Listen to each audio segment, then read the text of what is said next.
Hey guys, welcome back. I just thought I'd pop on here real quick and show a little haul that I got recently. Uh, just a little bit of this and that. I think one thing about it is I completed another run. But it's just some little odds and ends of stuff I like to collect and stuff I like to read. Hope everybody's having a great weekend. What's left of it, and back to the old grind tomorrow, right? Anyway, we'll just get started.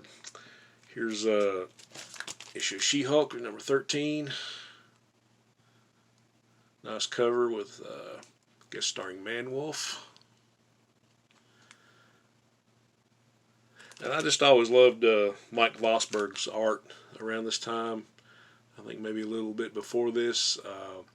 He was working on Secret Society of Supervillains for several issues, and that's where I really started noticing his art, and then some of the black and white stuff Marvel had. So, getting closer on this one. Got some Super Friends, number 23.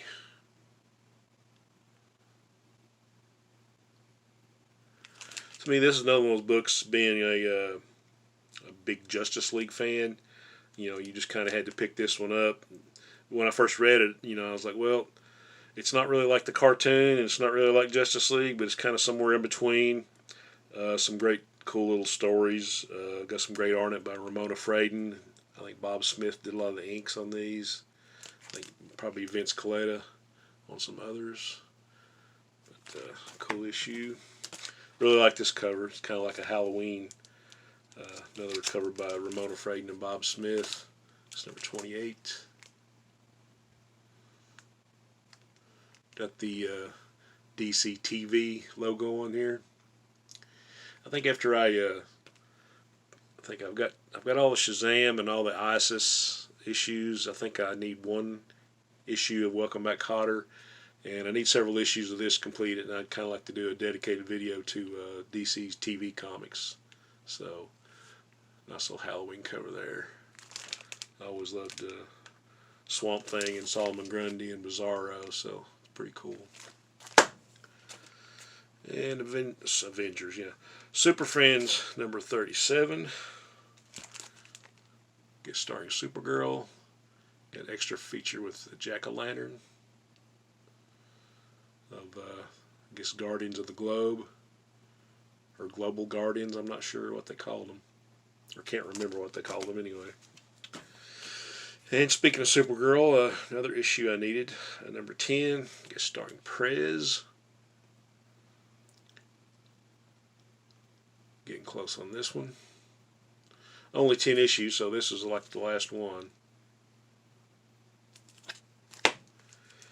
And for some reason, I'm not complaining, I already had this book, but this guy threw in an issue of Tower of Shadows,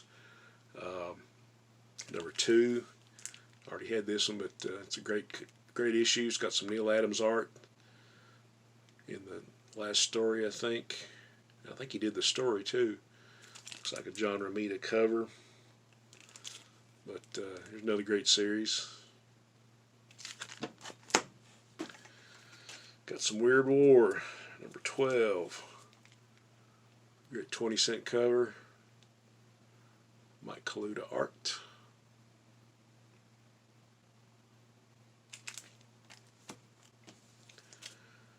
And I think this was the first 20-cent cover for Weird Wars number 6.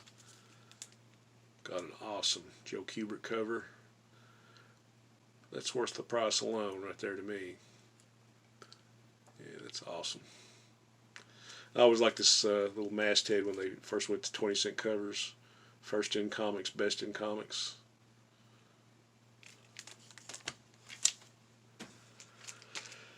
There's something a little off the beaten path. Mighty Comics presents The Web, number 40, versus Iron Fist. But this is not the Iron Fist that you know. So, I like these books. I mean, they're a little goofy and a little cheesy, but they got great action, great covers. I just love the characters, the Crusader characters and all the MLJ superheroes. So when I pick up one of these that I don't have, I always try to jump on. This one's in actually pretty decent shape. So Mighty Comics number 40. Sorry about the glare. Another series I'm slowly trying to complete. Godzilla, King of the Monsters, number 5. I think most of these got some great Herb Trimpe art in them. Big fan of Trimpe stuff. Black Magic number 5. Got some great Simon and Kirby reprints. I'll always try to pick up an issue of this that I don't have when I can. I think there was only 9 or 10 issues. This is number 5.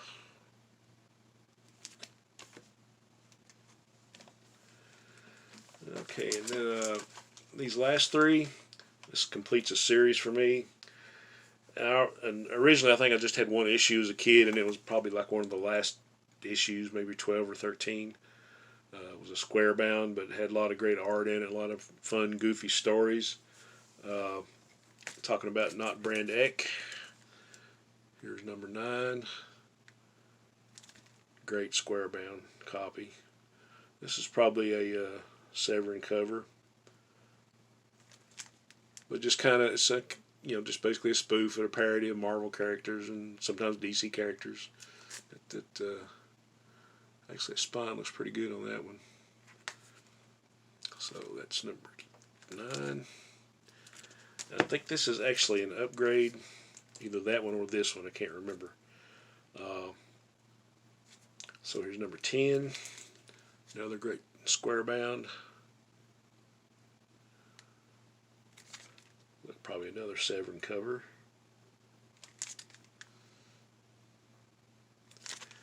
And last but not least, I never had a copy of number 1, and I found one in fine condition for a real deal. So I was really happy to have this one. Not Brand Echh number 1.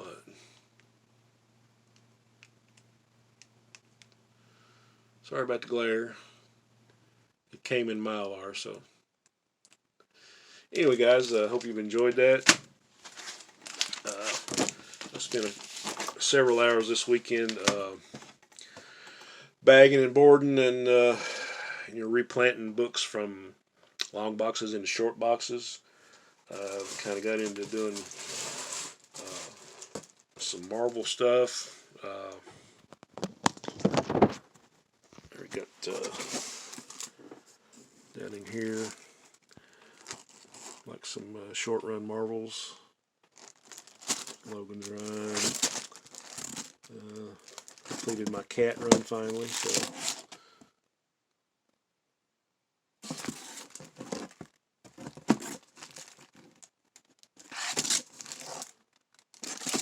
And there's some 2-issue Tarzan series. Shaun of the She-Devil. Shout out to Jambo Comics. I'm sure he's got these. It's great Jim Steranko covers on these. X-Men Micronauts, a Hawkeye. I don't even know if this is showing up. But Jack of Hearts, Secret Wars, just a little bit of this and that. I don't know what the camera angle was. You probably didn't see that very well. But anyway, guys, as always, I appreciate anybody who wants to stop by my channel and thinks that anything I have to say is worth watching. But I do appreciate it. I appreciate all the comments. I'm like woefully behind on answering, but I'm going to do my best to get back with everybody. It's just a busy week and busy weekends, with work and playing music. So anyway, guys, have a great start to your week, and I will see you soon. Onward and upward.